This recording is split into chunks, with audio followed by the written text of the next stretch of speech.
A sine wave is a smooth, repetitive waveform. One completion of the repeating wave pattern is called a cycle.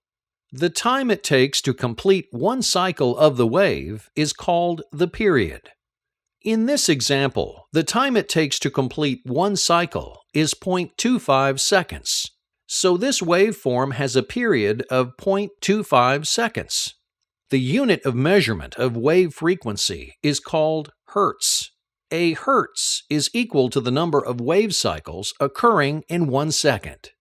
For this wave, there are 4 cycles in 1 second.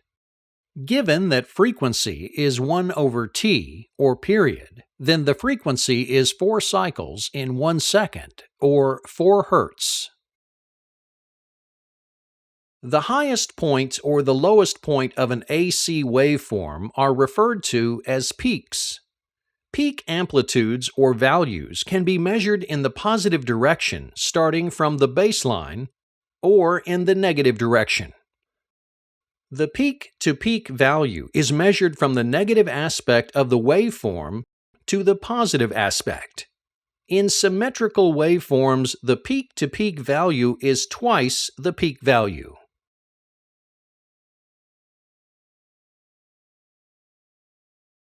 AC meters generally do not read in peak values or peak-to-peak values, whether it is voltage or current.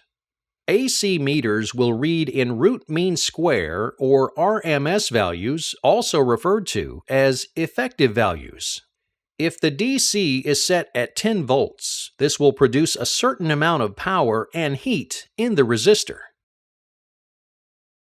If you regulate the AC input in the AC circuit until you reach the same amount of power and heat, it will require 14.14 volts peak to be as effective as the 10 volts required in the DC circuit. This is due to the alternating characteristic of an AC wave whereby voltage oscillates between peak-to-peak maximum values.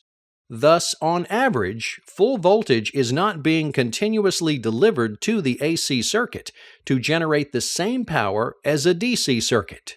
Therefore, to compensate, AC circuits need higher voltage input. When the power in the DC matches the power you produce in the AC voltage of 14.14 volts at its peak is as effective in producing the same power as 10 volts in a DC circuit. Therefore, we can define the AC peak value as 1.414 times 10 volts or 10 RMS, which equals 14.14 volts. You may also want to determine the RMS by dividing the AC peak value of 14.14 volts by 1.414 to get 10 volts or 10 RMS. Therefore, an AC voltmeter connected across the resistor in the AC circuit would read 10 volts.